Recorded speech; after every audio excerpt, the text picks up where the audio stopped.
मला देखील अतिशय आनंद आहे की आमचे एकनाथराव शिंदेजी असतील, अजितदादा असतील, आम्ही सगळ्यांनी मिळून देशामध्ये पहिल्यांदा आपल्या जैन समाजाकरता एक महामंडळ आपण तयार केलं।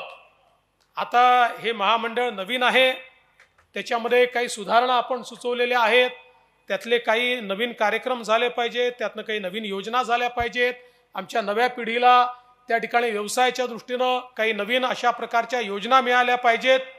तर मी आपल्याला एवढंच सांगू इच्छितो की या संदर्भात आम्ही कारवाई सुरू केलेली आहे आणि लवकरच ही महामंडळं बळकट करून त्याला चांगलं आर्थिक पाठबळ देऊन त्या माध्यमातून समाजातली जी नवीन पिढी आहे ही स्वतःच्या पायावर उभी राहिली पाहिजे। या पिढीने आपल्या समाजाचं, देशाचं नाव मोठं केलं पाहिजे।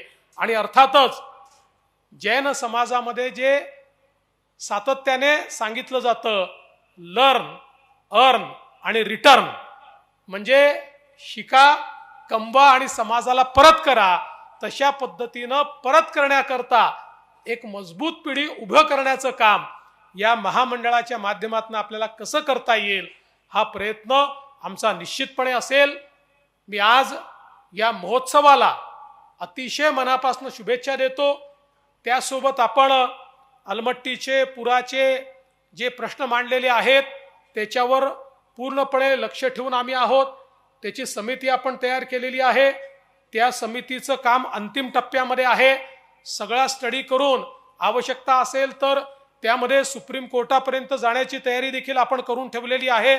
त्यामुळे कुठल्याही परिस्थितीमध्ये आपल्या कोल्हापूरच्या किंवा सांगलीच्या भागाला पुराचा धोका निर्माण होणार नाही, याकरता जे जे काही करावं लागेल ते करण्याचा प्रयत्न आपला निश्चितपणे असेल।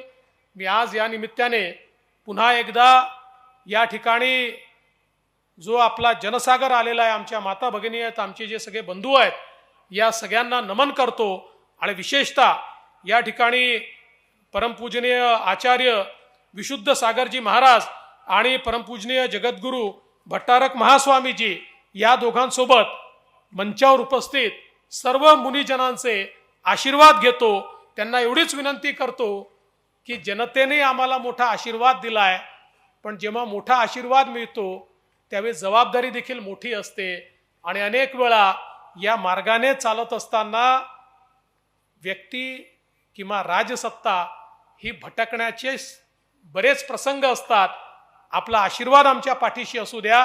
आपला आशीर्वाद आम्हाला एवढाच हवा की ज्या सन्मार्गाने आम्हाला चालायचं आहे त्या सन्मार्गावरनं आम्ही कधीही ढळणार नाही, कधीही राजसत्तेचा उपयोग स्वतःकरता करणार नाही, तर नेहमी जनकल्याणाकरताच याचा उपयोग आम्ही करू, एवढाच आशीर्वाद आपण आम्हाला द्यावा, एवढी आपल्याला विनंती करतो। आपण जे स्वागत केलं, सत्कार केला, मानपत्र दिलं, खरं म्हणजे त्या मानपत्राला पात्र होण्याचा प्रयत्न हा भविष्यामध्ये निश्चितपणे आम्ही करू, एवढंच आपल्याला सांगतो।